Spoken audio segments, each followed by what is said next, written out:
Mirëmëngjesi të nderuar shikues, jeni me edicionin e lajmeve të orës 9 në Radio Televizionin Publik të Kosovës. Sot për herë të 33 deputetët do të tentojnë ta konstituojnë kuvendin. Në seancat që nuk po zgjasin shumë, deri tash nuk ka pasur vota të mjaftueshme për ta formuar komisionin për votim të fshehtë për zgjedhjen e kryeparlamentarit.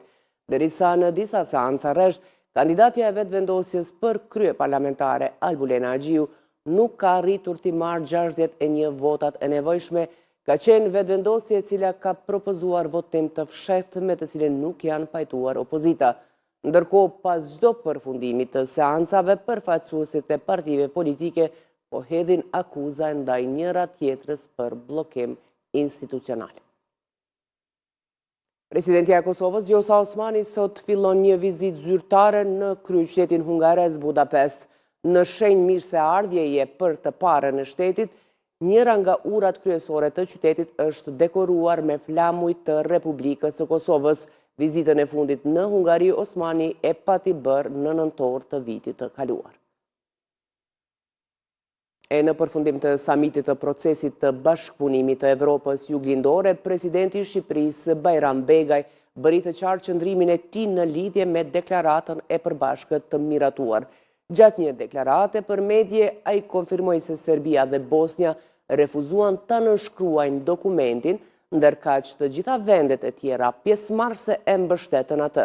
Ai gjithashtu tha se sanksionet e vendosura ndaj Kosovës janë të padrejta. Begaj theksoi se ata kanë rënë dakord se çështja e sanksioneve të vendosura ndaj Kosovës, të cilën ai e ka deklaruar në të gjitha daljet publike, është një çështje e padrejtë që të duhej të zgjidhej shumë kohë më parë, edhe se nesër është shumë vonë. Sot festohet 82 vjetori i lindjes së Ukshin Hotit. Me këtë rast, Komisioni Qeveritar për Persona të Zhdukur do të zhvillojë aktivitete përkujtimore, kulturore dhe akademike si shprehje e ndërgjegjes shoqërore, e nderimit të pashuar dhe apelit të vazhdueshëm për zbardhjen e fatit dhe vendodhjes së tij. Më 16 maj të vitit 99, pas lirimit dhe daljes nga qelia e burgut të Dubravës, ai u zhduk nga policia serbe pa lënë gjurmë.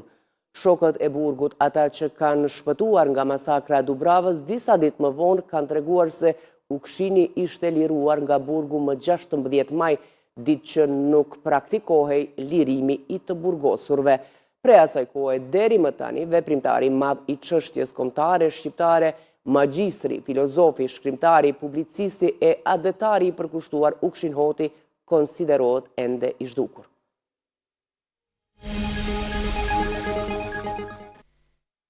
Ende po vazhdojnë tensionet në lindjen e mesme ndërmjet Izraelit dhe Iranit. Përplasja ushtarake mes dy vendeve ka shkaktuar humbje të mëdha në njerëz.